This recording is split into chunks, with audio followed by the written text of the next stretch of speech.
The topic I want to talk about is the permission to be human.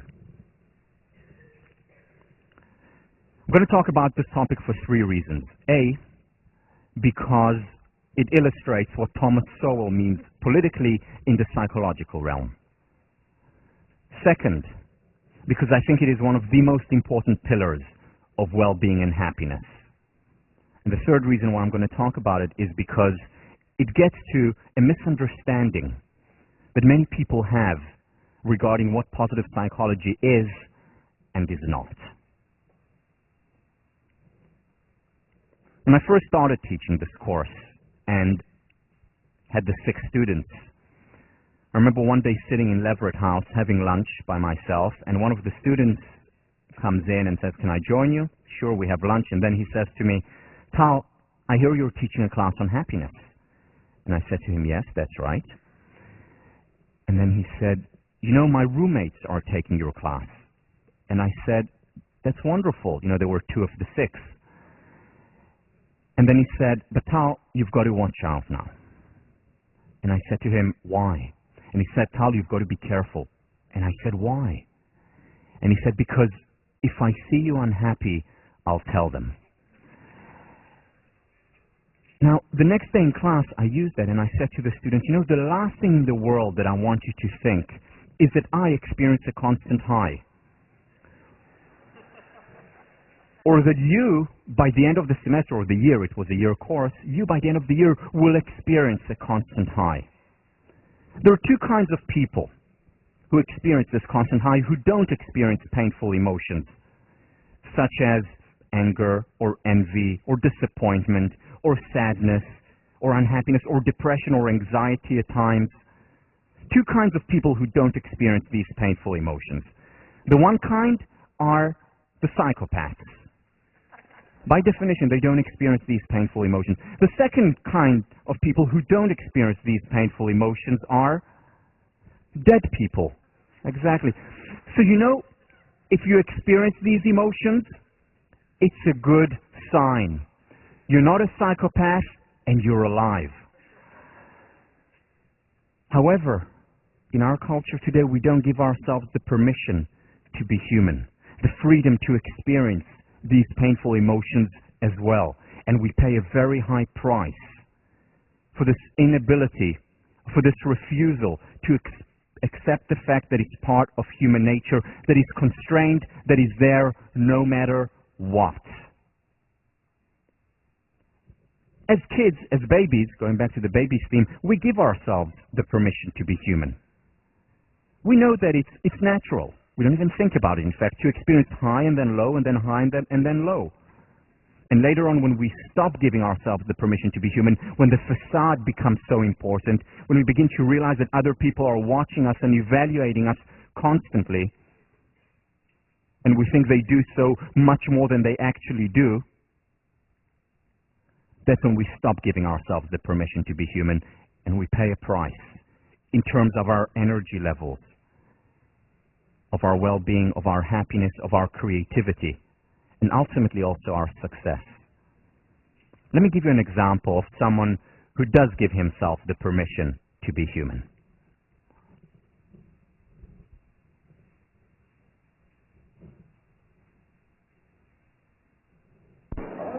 אתה בן 7 חודשים לכל המעוניין.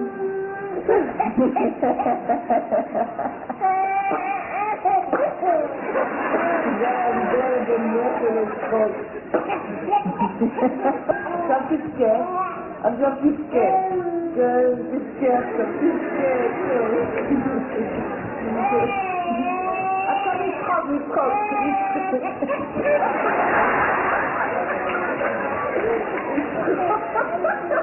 לא לצחוק עכשיו, תצחוק. רגע, עכשיו תצחוק.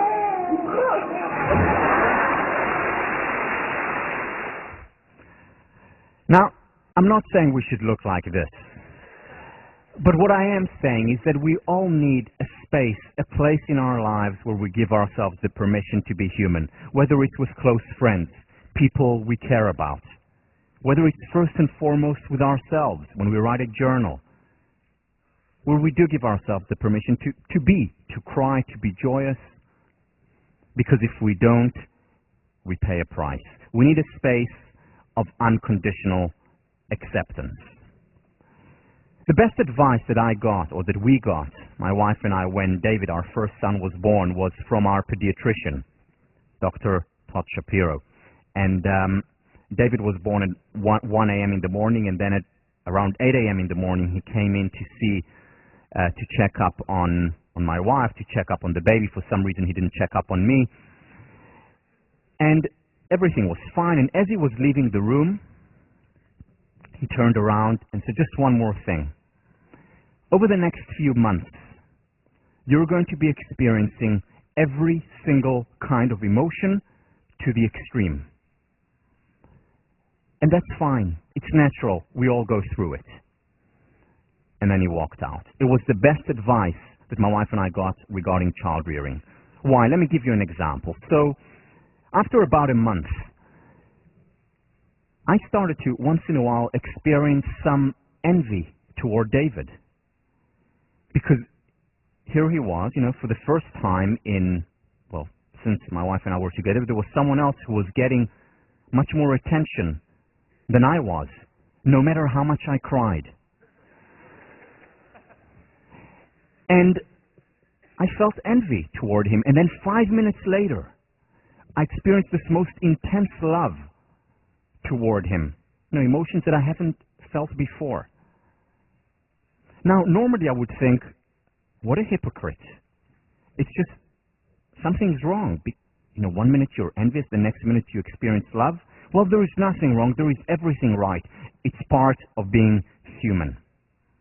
And because I had Dr. Shapiro's voice, the back of my mind, permission to be human, that helped me a great deal. Experience the envy when I experienced it, accept it, and then enjoy and celebrate the positive emotions that I experienced toward David. Permission to be human. You see, there is actually a paradox at play, and this is work done by our very own Daniel Wagner on ironic processing. When we suppress a natural phenomenon, that phenomenon only strengthens. And let me illustrate through an experiment.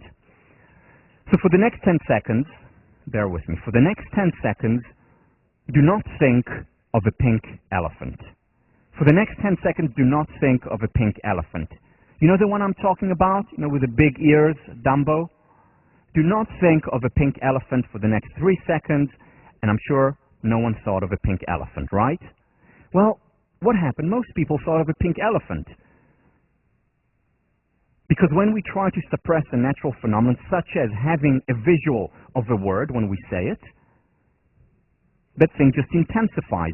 The same applies to painful emotions that are natural. And when we try to suppress them, they strengthen. When I started to teach, after hearing about Marvel Collins and deciding that teaching was my calling, I knew that I had to deal with a problem, and the problem is that I'm an introvert. I get very nervous in front of audiences, and large audiences for me is anything above 5. But I had to deal with it, and I knew that I would have to deal with it. So I would go on in front of an audience, and before that I would say to myself, Tal, don't be nervous, don't be anxious, no anxiety today, don't be nervous, don't be nervous, don't. And what happened? Pink elephants all around. Instead, after especially reading about Paradoxical Intentions by Viktor Frankl, I started to give myself the permission to be human. And now, when I go into a lecture, the nervousness, because I give myself the permission to be human, goes away within as little as 3 hours into the lecture. But no, it's manageable now. I still get nervous before every single lecture, which is actually a good thing. But it's manageable. I can deal with it. I can handle it. Permission to be human. You see, rejecting our nature leads to suboptimal performance, emotionally as well as in terms of external performance. Imagine waking up every morning and saying to yourself, I refuse to accept the law of gravity. This law of gravity is such a pain. I need to walk down the stairs and then up the stairs. I just want to float to Sanders in the morning. I just want to float to the dining hall after. So much easier, so much less painful. Imagine leading a life like this, where you truly refuse to accept the law of gravity. What kind of life would you lead? Well, first of all, you may not survive for long. If you truly don't accept the fact that things, people being no exception, fall when left in midair. But even if you do survive, let's say you live on the ground floor, even if you do survive, you would lead a life of constant frustration, refusing to accept something that is there whether you like it or not. So instead, we accept the law of gravity.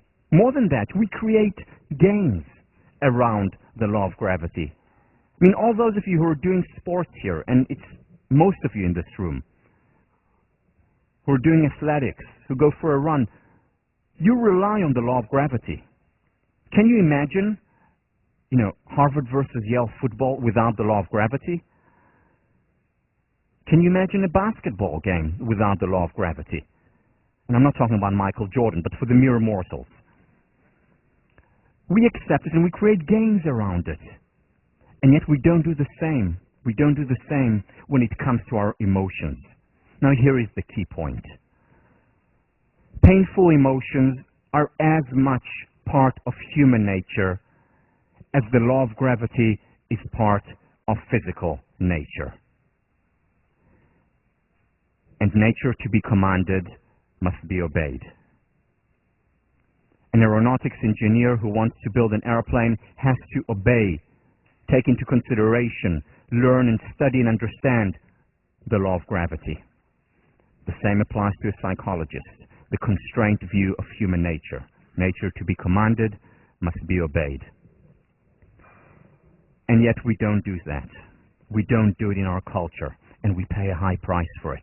We have what I call the great deception, where people ask us, so how are you doing? And we say, fine, just great. When in fact, we're not doing so well. More appropriate would be, I'm going through a rough patch now. I'm going through a hard time. I'm really stressed. But yet, we don't want to admit that. We don't give ourselves the permission to be human because we think there is something wrong with us if we experience these emotions. And then when everyone says, oh fine, oh great, oh terrific, then when we are asked, so how are you doing? I'm not going to be the only party pooper here. I'm not going to be the only depressed one around here. So I say, oh fine, oh great, and then we contribute to this great deception. And it is this great deception that leads to the Great Depression. The Great Depression in the ultimate currency of happiness. This, to a great extent, explains why so many people today experience depression. The 45% figure nationwide on college campuses. Not enough permission to be human. Now, I'm not talking about wearing our heart on our sleeves. When someone comes to us in the elevator in William James and says, so how are you doing? Well, thank you for asking. It all started when I was 3. This is not what I'm talking about. This is not what I'm talking about. Well, in William James, it may be the case because, the elevators, it does take about 2 hours to get there for the door to close. But other than that, I'm not talking about that. What I am talking about, though, is a space, a safe space in our lives with our closest friends, with our family, first and foremost with ourselves, where we have the permission to be human. And what I'm not talking about is resignation. Far from it. It is not about saying, well, I'm depressed, there's nothing I can do about it, I accept my nature, I accept my state, and that's it. I'm not talking about resignation. What I am talking about is active acceptance. What does that mean? It means understanding that certain things I cannot change and certain things I can and ought to change. One of the main ideas we'll talk about is the distinction, we'll talk about specifically on the lectures on change, between affect, behaviors, and cognitions. The A, B, C of psychology. Affect, emotion, behavior, action, cognition, thoughts.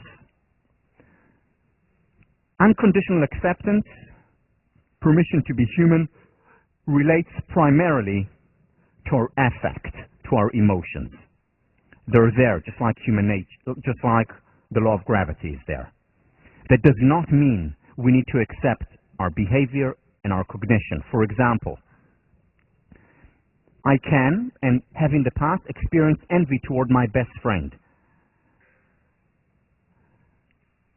That, in and of itself, does not make me a bad person. It's human. I've never met a person who has never experienced or who does not experience, well, maybe the Dalai Lama, but other than that, who does not experience envy toward other people. And if it is true about the Dalai Lama, then it's because he has worked on it for decades. Envy is part of human nature. Nothing good or bad about the envy. Nothing good or bad about experiencing anger. Nothing good or bad about experiencing depression or anxiety. It's part of human nature. However, the question is, how do I choose to behave, to act as a result of it? That's where the moral domain enters. That's where I can have moral or immoral behavior toward my best friend or baby or other people in general. I can still experience envy toward my best friend and choose to behave generously and benevolently toward him. The same with cognition, and we'll talk a lot about it when we talk about CBT, cognitive behavioral therapy. I can feel a certain way, but it doesn't mean that I need to resign to my thoughts about that feeling. Rumination is one of the things that we'll talk about a lot. Actually not that helpful to ruminate about painful emotions. It's much more helpful to write about them, to talk to other people about them, rather than to just be thinking constantly about how miserable I am because my girlfriend just left me and I haven't found anyone in Pinocchio's. So rumination doesn't help. So I don't necessarily need to accept all my irrational thoughts. And again, we'll talk about it much more next week, of how we can cognitively reframe what we're thinking. But the emotion, the affect is the emotion. It is what it is. And the key is to be true to reality, which is also one of the main themes in the course. You know, in many ways, this course should not be called positive psychology. Well, I'm telling you this after you already signed up for this class, so it's too late to leave. This is actually not a course in positive psychology. It's a course in reality psychology. Because positive psychology may mean that we're only focusing on the positive, on what works, ignoring all the rest. We're not. All we're doing in this class is shifting the pendulum so that there is more even playing field. Instead of the 21-to-1 ratio, we're doing much more focusing on the positive.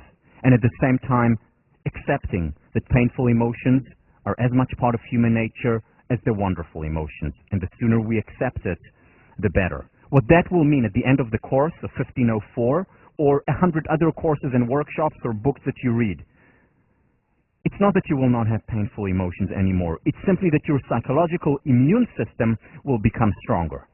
Hopefully already by the end of the semester. Psychological immune system will become stronger, and that means not that we don't get ill. It means that we get ill less often, and that when we do get sick, we recover more promptly.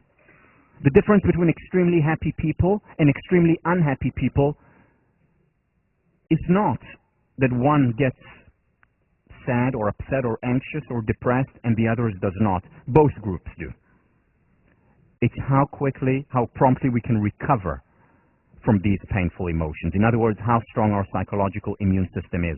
And our psychological immune system strengthens when we give ourselves the permission to be human.